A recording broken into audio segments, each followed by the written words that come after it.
Mr. Neuer, you're recognized for your opening statement. Thank you, Mr. Chairman. We meet on the 70th anniversary of the UN Commission on Human Rights, whose creators gathered this week in May 1946, 1 year after the Nazi atrocities. Eleanor Roosevelt became the founding chair, and René Cassin, the eminent legal philosopher, the vice chair. The founders had a dream to reaffirm the principle of human dignity and to guarantee fundamental freedoms for all. Over time, however, dictatorships hijacked the commission, even electing the murderous regime of Libya's Muammar Gaddafi as chair. 1946, Eleanor Roosevelt. 2003, Colonel Gaddafi. 2 years later, UN Secretary General Annan called for scrapping the commission, identifying its politicization, selectivity, and credibility deficit, all of which, quote, cast a shadow on the reputation of the UN system as a whole. By contrast, the UN promised that the new body would elect members committed to human rights and address the world's most severe abuses. 10 years later, we ask, is the new body living up to the UN's promise of reform, to the original dream from 70 years ago of Eleanor Roosevelt? Let us consider the Council's record in responding to gross violations. Thanks to the US, an important inquiry was created on North Korea. Yet over 50 sessions, only a tiny minority of countries have been condemned, less than what even the discredited old commission accomplished. To the vast majority of abusers, the Council grants impunity. In China, 1.3 billion people are denied freedoms of speech, assembly, and religion. Nobel Peace Laureate Liu Xiaobo languishes in prison. Tibetans are trampled and tortured. The Council's response? Not one resolution, special session, or commission of inquiry. No protection for 1/5 of the world's population. On the contrary, in violation of the criteria guaranteed in the Council's 2006 charter, China was elected as a member. In Russia, dissidents are harassed, arrested, even assassinated. Putin's regime has sparked deadly wars, invading Ukraine and swallowing Crimea. The Council's response? Silence. Over 10 years, the Council never attempted to pass a single resolution condemning Russia, even when the discredited Commission managed to adopt 2. Nor did the Council create a single special session, monitor, or inquiry. On the contrary, Russia, too, was elected as a member. In Saudi Arabia, women are subjugated, Christians arrested for practicing their religion, democracy blogger Raif Badawi sentenced to 10 years in prison and 1,000 lashes, and beheadings are at an all-time high. The Council's response? Silence. A recent attempt to investigate Saudi Arabia's carpet bombing of Yemeni civilians was quashed. Saudi Arabia, too, was elected as a member. And faced with compelling reports of torture in Algeria, forced child labor in Congo, attacks on dissidents in Cuba, abuse of foreign workers in Qatar, incommunicado detentions in the United Arab Emirates, the imprisonment of Caracas Mayor Antonio Ledesma and other democracy leaders in Venezuela, and arbitrary arrests in Vietnam. What has the Council done over 10 years to protect these victims? Absolutely nothing. On the contrary, the UN elected every single one of these abusers as a Council member. With 62% of the current membership failing the basic standards of a free society, the Council's democracy credentials are, in 2016, the lowest in history.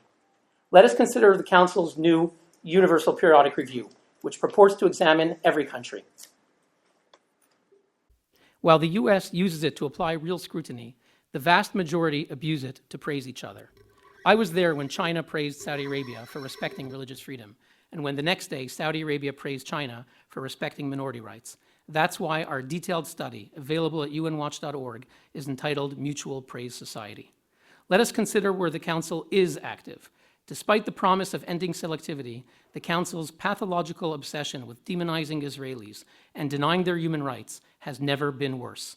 Since its creation, the Council has adopted 67 resolutions condemning Israel and only 61 on the rest of the world combined.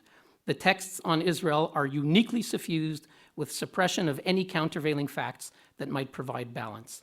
Its commissions of inquiry, like the Goldstone Report, which excoriated Israel while exonerating Hamas, initiated a new era whereby a terrorist group has come to rely on this Council as an effective international tool to achieve its murderous goals. Hamas is incentivized by the Council to launch rocket attacks against Israeli civilians while placing its own civilian population in harm's way. Just now, the Council instituted a UN blacklist of Israeli companies to have the UN implement the anti-Israeli BDS campaign, boycott, divestment, and sanctions, and to strangle the economic life of Israeli citizens. Finally, let us consider the special rapporteurs and other experts appointed by the Council. A number do important work, such as Dr. Ahmed Shahid, the expert on Iran, but far too many are wolves in sheep's clothing. appointed by the dictatorships to pursue radical agendas in the name of human rights. In 2008, they appointed Richard Falk, a leading promoter of the 9/11 conspiracy theory and a supporter of Hamas. I applaud Susan Rice for condemning his poisonous words when she was ambassador to the UN. In 2013, despite objections by Ambassador Samantha Power and the Swiss Parliament, the Council re-elected Jean Ziegler, co-founder of the Gaddafi Human Rights Prize, an award given to Hugo Chavez, Louis Farrakhan, and anti-Semites and Holocaust deniers such as Roger Garaudy. Ziegler is the longest-serving Council expert and himself received the Muammar Gaddafi Prize. In 2014, when Falk's term was up, the Council went ahead and appointed his wife and colleague, Hillel Neuer, who, as the US rightly objected, espouses equally inflammatory views. Finally, in 2015, the Council made Idris Jazari a UN human rights expert, even though when he was Algeria's ambassador, he personally led an aggressive campaign of non-democracies to muzzle UN human rights experts. Who selects them? Last year, the head of the Council panel that shortlists candidates was the representative of Saudi Arabia. If Eleanor Roosevelt were alive, would she not agree that electing the misogynistic regime of Saudi Arabia as chair was, in the words of Reporters Without Borders, grotesque? Mr. Chairman, we are actually about to mark a third anniversary. Next month, Geneva will celebrate the 200th anniversary since Mary Shelley and her husband joined Lord Byron and others at Villa Diodati in Geneva, right across from where the Council is today. In that cold and gloomy June of 1816, amid the darkness and storms of thunder and lightning, they exchanged ghost stories. Mary Shelley then had a nightmare, which she famously published, the story of an idealistic student who tried to create life only to be horrified by its results, the story of Frankenstein. I often walk past Villa Diodati. When I gaze across Lake Geneva and see the UN Human Rights Council, I cannot help but wonder if Eleanor Roosevelt and René Cassin were alive today and beheld the sight of a body that grotesquely legitimizes murderers, dictators, and anti-Semites, would they not be revolted by what has become of their creation? Would they not conclude that today's UN Human Rights Council has become Frankenstein's monster and their dream become a nightmare? Mr. Chairman, I believe the US and fellow democracies can and must fight back, as outlined in my written testimony, and about which I will be happy to elaborate. Thank you. Chair, thanks, gentlemen.